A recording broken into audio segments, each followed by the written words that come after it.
मैं ये बात इसलिए कह रहा हूँ कि मैं दोनों पक्षों को जानता हूँ, लड़का और लड़की दोनों को। जो बच्ची होती है ना, वो हृदय से जीना चाहती है, और जो लड़का होता है ना, वो माइंड गेम खेलता है। और इनके असली रूप बाद में समझ में आते हैं। जो बच्ची अपने माँ बाप को भी गिनती नहीं है जिस लड़के के लिए, लेकिन वो अभी पहचानना जानती नहीं है, क्योंकि वो दिल से जी रही है। और बुद्धि का विकास तो इतना बचपन में होता नहीं है। समझें भले ही कि हमें बहुत बुद्धि है, पर होती समझें भले ही, लेकिन मालूम कब पड़ता है, क्योंकि वो तो बस बाय कोई ने सम्मान दे दे और बाकी ने झूठी सांची बात कह दे कि मैं चांद तारे ला सकता हूँ, तेरे लिए मर जाऊँगा, तेरी बड़ी से बड़ी इच्छा पूरी करूँगा, बस यूँ 2-4 बार कह दे। बस वो समझती है कि बस यही सबसे बड़ा परमात्मा है।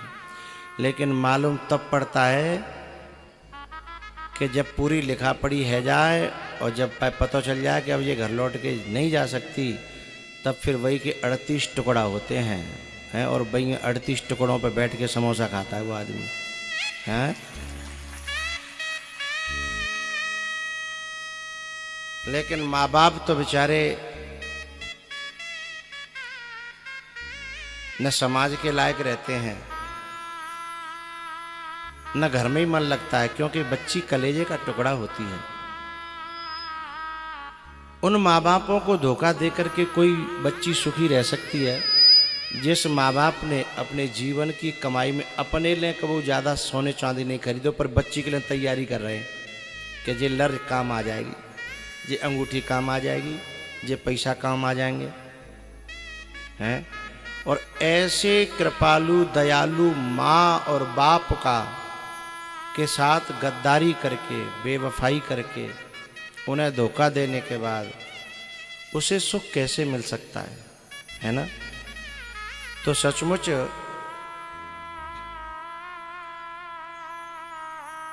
ये जो कन्यादान होता है ना, तो बाप पांव पूजता है बच्ची के, माँ पांव पूजती है।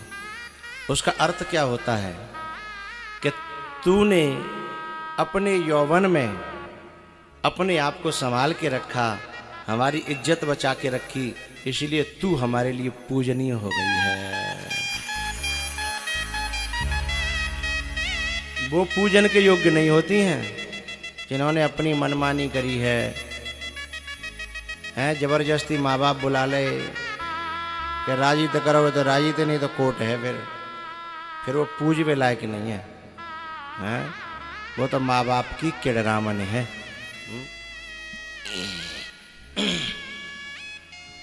सीता जी ने कहा, अच्छा एक बात और, बच्ची ये कहती है कि जब माँ बाप मेरे सुख को नहीं देख रहे हैं तो मैं माँ बाप के सुख को कैसे देखूं। कोई बच्ची ऐसे कहती है, अरे माँ बाप तेरे ही सुख के लिए मर रहे हैं, लेकिन वो बात तेरी समझ में अभी आ नहीं रही है, और जब समझ में आएगी फिर तू किसी लायक रह नहीं जाएगी।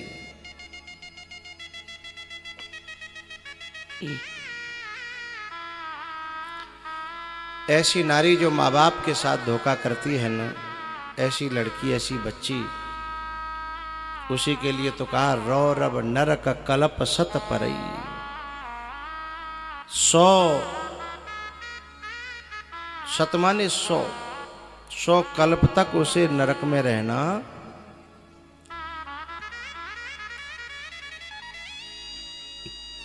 एक बार क्या हुआ, एक नदी में लोहे को टुकड़ा डालो, डूब गयो। एक लकड़ी को डालो, वो नहीं डूबो। किसी ने कहा अरे पानी तू बड़ी दुभांत करता है, लकड़ी नहीं डुबाई, लोहा डुबा दिया। पानी ने एक बड़ी प्यारी बात कही, बोले जी लकड़ी है ना, जी मेरी सींची भई है, ये लकड़ी मेरी सींची भई है, और मैं अपने सींचे भई को कैसे डुबा सकता हूँ। तो ये औलाद अपनी सींची भई है, माँ बाप कैसे डुबा सकते हैं। और ऐसे माँ बाप में भी जिस औलाद की दोष दृष्टि हो जाती है ना कि मेरा बाप मेरे साथ न्याय नहीं कर रहा, मेरी माँ मेरे साथ न्याय नहीं कर रही, अरे तेरी बुद्धि विपरीत है गई है। अपनों सींचो जान के, जब जल काठ को नहीं डुबाता है तो माँ बेटी को कैसे डुबा देगी, बाप बेटी को कैसे डुबा देगा। ये राक्षसी बुद्धि है।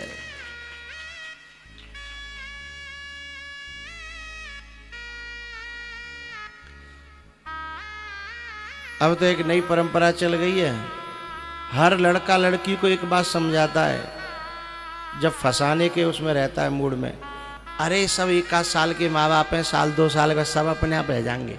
जाएंगे कहाँ?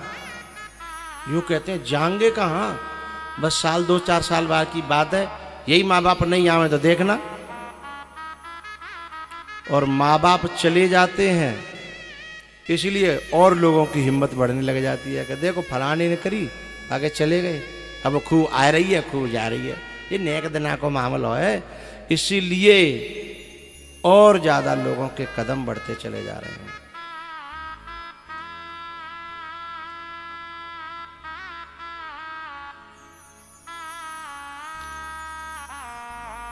एक लड़की ऐसे ही एक लड़के को उसमें फंस गई, कागज में कोर्ट में जाके शादी भी कर ली, लेकिन लड़के ने बाद में अपना रंग दिखाया, लेकिन अब क्या करे। इस पे एक पिक्चर भी बनी है, उसका नाम तो मुझे याद नहीं है, मुझे बहुत अच्छी लगी वो विदेश में जो है ना, परदेश में से लौट कर, और वो ओरिजिनल घटना है उसके ऊपर बनी है वो। कोई जानता हो तो बताए। अच्छा अब लौट चलें। हाँ हाँ हाँ, तुम तो गुप्ता जी हो, अग्रवाल साहब। अच्छा अच्छा, देखो पहचान लिया हमने। हाँ चलो तो आप लौट चलें। हाँ ओरिजिनल घटना है,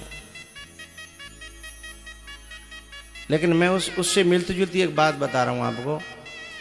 अब वो जो जब लड़के का व्यवहार मालूम पड़ा, पहले तो वो इतना सात्विक बनता था, गुटखा तक नहीं खाता था, अरे साहब पान भी नहीं खाता, इतना सुंदर, लेकिन जब कागज में पढ़ा लिखा पढ़ी है गई, जब पता चला सो काली पन्नी में और लेकर के आया हड्डियों सहित लिपटा हुआ। बोले ये बना। हाय राम, लड़की के तो कानों में से धुआं निकल गया। बोले ये क्या? बोले मैं खाता पीता हूं, लेकिन तुझे अच्छा नहीं लगता था, इसलिए इतने दिन तक मैंने छोड़ रखा था, लेकिन अब पीछे लौटने की तो रही नहीं, क्योंकि माँ बाप से तो माँ बाप ने रोका टोकी करी दीवाने की मैं तुम्हारी देहरी पे आऊंगी नहीं, पीछे लौटने की रही नहीं। लेकिन माँ बाप को 1.5 साल 2 साल बाद ऐसा पता लगा कि लड़की बहुत दुखी है और वहाँ ऐसे ऐसे फंस गई है, तो उसका बाप ढूंढता ढूंढता गया। अच्छा जब उन्होंने शादी की तो आपस में सौगंध खाई थी, उसने भी कहा था कि मैं भी अपने बाप के यहाँ नहीं जाऊँगा, क्योंकि उसका बाप भी राजी नहीं था, इसका बाप भी राजी नहीं था। दोनों ने कहा कि हम अपने अपने माँ बाप के यहाँ नहीं जाएंगे। लड़के का बाप आया, उसने किवाड़ नहीं खोली, खटखटा के चला गया। लेकिन जब लड़की का बाप आया और खटखटाया और कहा कि मैं तेरा बाप हूं, चल जो कुछ हुआ सो हुआ, मैं लेने आया हूं, तो वो उठ के चलने लगी। सो लड़के ने कहा, बोले हमारी तुम्हारी कुछ शर्तें तय हुई थी, हम लौट के नहीं जाएंगे। तो उस लड़की ने कहा कि तय तो हुआ था, लेकिन तय तो ये भी हुआ था कि तुम कुछ गलत खान पान नहीं करोगे। मैं घर में तो नहीं लाने देती, लेकिन बाहर तुम खा के पी के आते हो। क्या पहले जो तय हुआ था वो सब तुम निभा रहे हो क्या? मेरा बाप आया है अब एक गलती तो मैं कर चुकी, लेकिन अब मैं दरबार से लौटा करके, दरवाजे से लौटा करके दूसरी गलती नहीं करना चाहती। किवाड़ खुली और रोते हुए बाप की आंखों में जब आंसू देख के बेटी ने गले से लिपट के रोई। बाप ने भी कहा, बेटा इसी दिन का हमें डर था, हम तेरे दुश्मन नहीं थे, लेकिन अब तुझे और कोई लेगा भी नहीं और यहां तुझे जीवन बिताना पड़ेगा। अब तू तो मरेगी सो मरेगी, लेकिन तेरी माँ और तेरा ये बूढ़ा बाप अब चैन से जी तो पाएंगे नहीं, चैन से मर भी नहीं पाएंगे। एक बात बताऊं, जो बच्चियां सात्विक आहार करती हैं, सात्विक जीवन जीती हैं, उन्हें बचाने के लिए परमात्मा आ जाता है। उन्हें बचाने के लिए परमात्मा आ जाता है।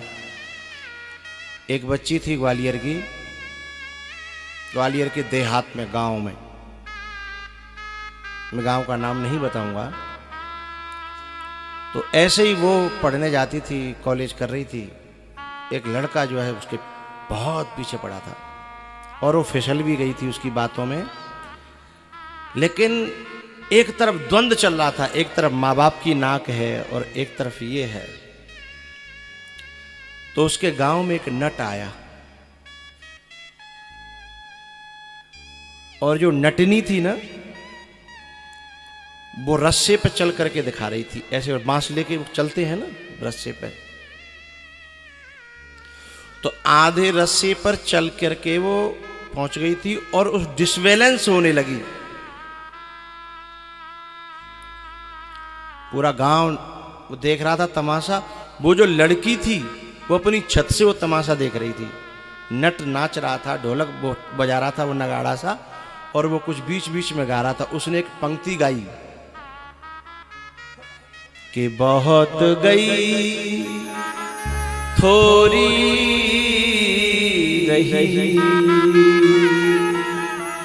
और थोड़ी हुई बीती जा।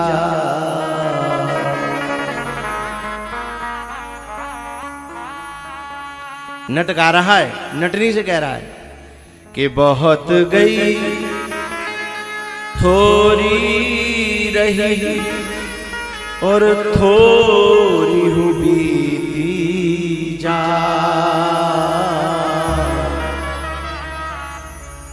ताल भंग मत होइयो, नहीं कुले दाग लग जा।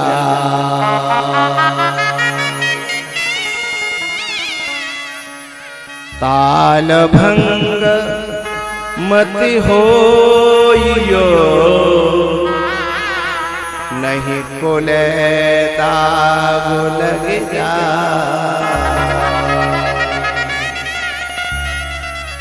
वो तो अपनी नटनी से कह रहा था, लेकिन छत पर जो बच्ची थी ना, अपने माँ बाप के रग को खूनों में बहते हुए जब उसने देखा,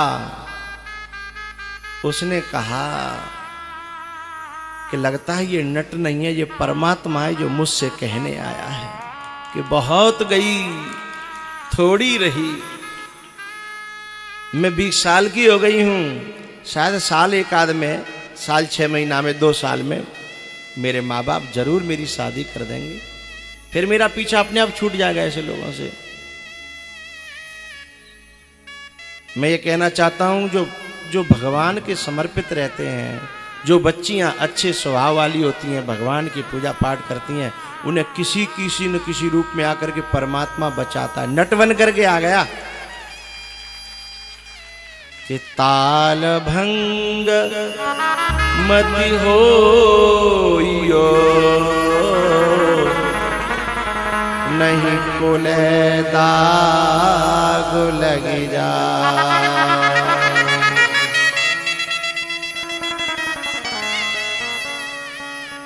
वो बच्ची छत से उतर करके आई और सीधे नट के पांव में गिर पड़ी। उसने कहा, अरे अरे ये तुम क्या करो बेटा? बोले तुम नट नहीं हो, तुम साक्षात परमात्मा हो, मेरे गुरु हो। बोले क्यों, क्या हुआ? बोले अब मैं ये आपको नहीं बताऊंगी, मैं अपनी माँ को बताऊंगी, अपने बाप को बताऊंगी। उसके माँ बाप भी उस सभा में थे, उसे अंदर लेकर के गए और जाकर के पिता के गले से लिपट गई। बोले पापा इस नट को मेरी तरफ से इनाम देना, धन देना। बोले क्यों बेटा? बोले ये नट आपकी जिंदगी, मेरी में तो है ही, लेकिन आपके लिए भी भगवान है, नहीं तो आप भी कहीं मुंह दिखाने लायक नहीं रहते। फिर उस बच्ची ने पूरी बात बताई है, और पूरी बात बता करके और अपने जीवन का रास्ता बदल लिया। बहुत गई थोड़ी रही, थोड़ी हुई जा, ताल भंग मति हो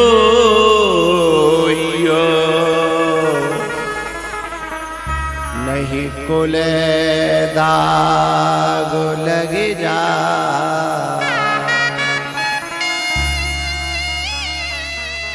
यहाँ पर बैठी हुई उन बच्चियों को मैं हृदय से प्रणाम करता हूँ, जिन्होंने ऐसे ही किसी मोड़ पे आकर के अपने माँ बाप को महत्व दिया है, दुनिया को नहीं, भोगों को नहीं, है वासनाओं को नहीं, अपने माँ बाप को और भक्ति को ज्यादा महत्व दिया है।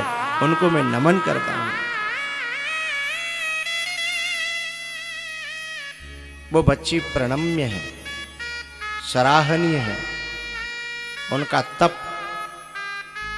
उनका ये तप है बहुत बड़ा। वही बात सीता जी ने कही, पिताजी मैं आपकी बेटी हूं, कभी शिकायत नहीं आएगी। बड़ी से बड़ी विपदा आ जाए, हैंडल करूंगी, वहीं जीऊंगी, वहीं मरूंगी, आप तक कोई शिकायत नहीं आएगी और खुश रहूंगी। ऐसा नहीं दुखी होकर के काटूं। तो सचमुच में सीता जी ने करके दिखाया। इतना बड़ा देश निकाला हुआ, 1 रुपया नहीं दिया गया हिस्से में से, है? इससे बुरा और क्या हो सकता है? लेकिन कोई शिकायत आई है? एक शिकायत नहीं आई। अब मैं उनसे बात कहना चाहता हूं, जो ऐसे परिवार हैं, जो लड़के हैं जो अपनी मनसा पूर्ति के लिए किसी भी हद तक गुजरने को तैयार रहते हैं, उनसे मेरी प्रार्थना है, तुम अपने स्वार्थ को पूरा करने के लिए किसी खानदान को बर्बाद करने पर उतर रहे हो, तो परमात्मा और धर्म सिद्धांत तुम्हें कभी क्षमा नहीं करेगा। किसी की बेटी को तुमने गलत रास्ते पर खींच लिया, किसी की बेटी को तुमने अपने घर में बहू बना करके ले आए और बाद में फिर यातना देने लगे, तो तुम केवल उस लड़की को दुखी नहीं कर रहे हो, उसके बाप को, जो बेचारा असहाय है, क्योंकि दामाद से तो लड़ भी नहीं सकता। ऐसा पेचीदा रिश्ता है ये कि और कोई होए तो गर्दन तोड़ देगा वो, लेकिन मारे तो मरेगो और मरेगो तो मरेगो। तो ऐसे असहाय बाप को जो सताता है, उसे इसी जन्म में नरक भुगतना पड़ता है। बाद की बात तो अलग है।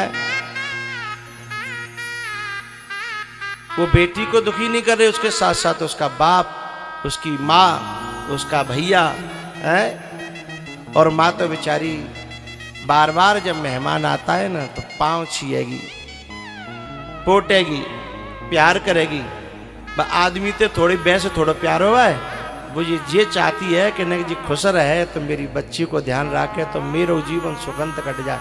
क्योंकि माँ की आत्मा बसती है बेटी में, जैसे तुमने एक कथा सुनी होगी कि फलाने आदमी की जान जो उसकी तोते में रहती थी ना, ऐसे ही बेटी में माँ और बाप की प्राण रहते हैं।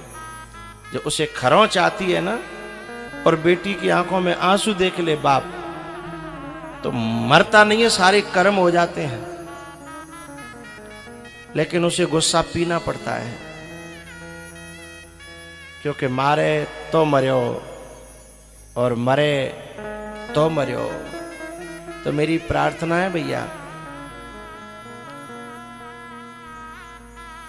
एक पंक्ति है ना, दुख में कटे या सुख में बसर हो, जीना तो हर हाल में होगा, जहर हो या अमृत का प्याला, पीना तो हर हाल में होगा।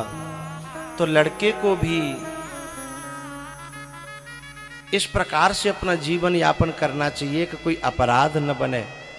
तो ऐसे बच्चों को भी मैं हृदय से साधुवाद देता हूँ, धन्यवाद देता हूँ कि जो इस बात का ख्याल रखते हैं कि इसको सताने के बाद इसके सताना इसके माँ बाप को ही सताना है, इसलिए अपने जीवन को उसके साथ तालमेल बिठाता है।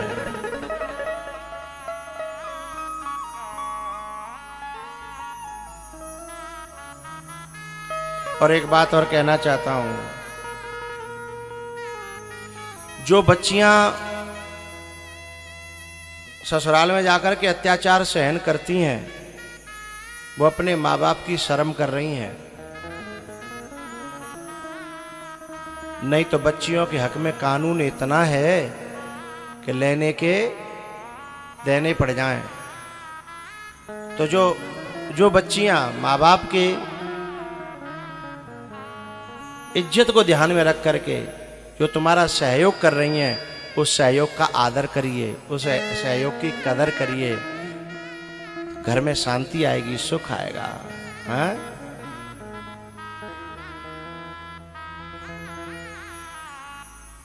सीता जी ने कहा, पिताजी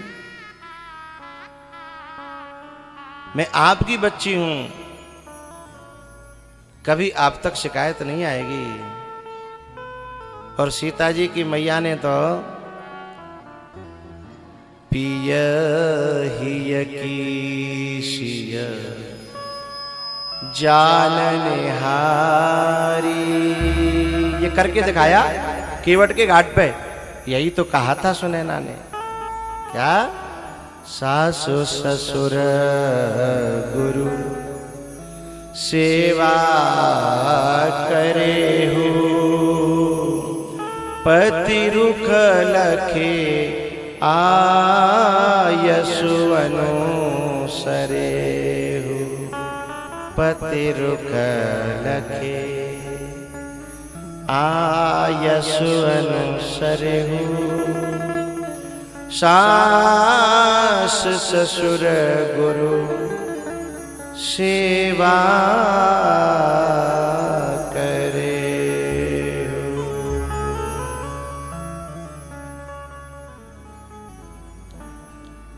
सीता जी ने अपनी मां से कहा, मां ऐसा ही होगा।